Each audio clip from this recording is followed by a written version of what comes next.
آج پوری دنیا میں اضطراب ہے، بے چینی ہے، گھما گھمی کا عالم ہے، کشمکش، جہد مسلسل، سعی پیہم، بے چینی، بے قراری کا عالم ہے۔ پوری دنیا میں سکون انسانوں سے چھن چکا ہے۔ مسائل اژدہا کی طرح منہ پھاڑ کر کے انسانوں کے سامنے کھڑے ہیں۔ عالمی ادارے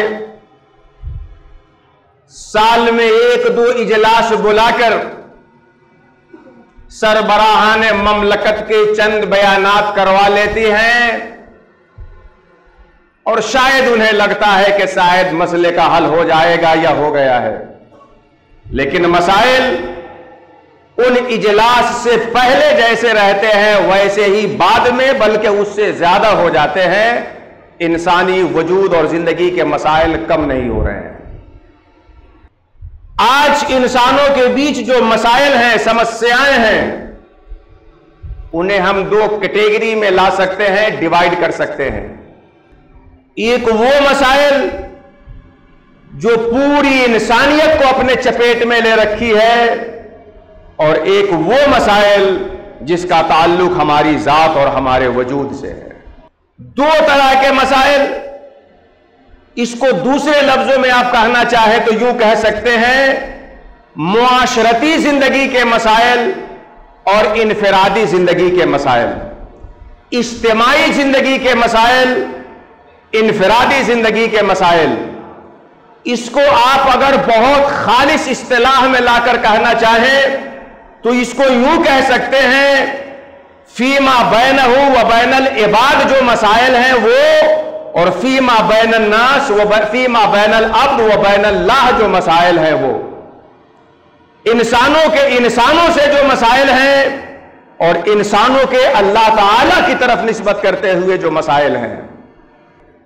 قرآن حکیم کی یہ آیت کریمہ اتنی جامع ترین ہے کہ انسانی زندگی کے سماجی مسائل کا حل بھی اس کے اندر موجود ہے، اور انسانی زندگی کے ذاتی مسائل کا حل بھی اس کے اندر موجود ہے۔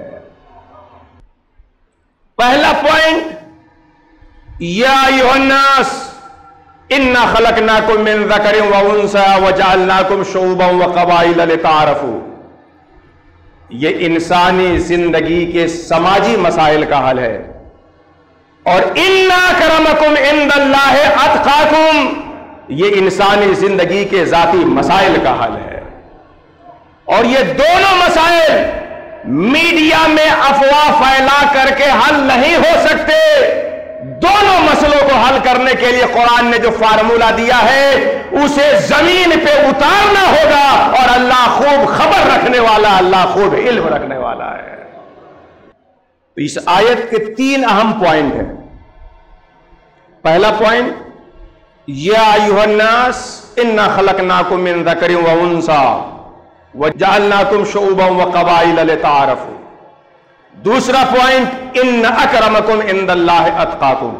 اور ان دونوں پوائنٹ پہ مضبوطی سے جمے رہنے کے لیے جو یقین چاہیے وہ یقین ہے، ان اللہ علیم خبیر، اللہ تمہارے اعمال سے باخبر ہے، وہ تمہارے ظاہر کو بھی دیکھ رہا ہے، تمہارے دل میں اٹھنے والی دھڑکنوں سے بھی آگاہ ہے۔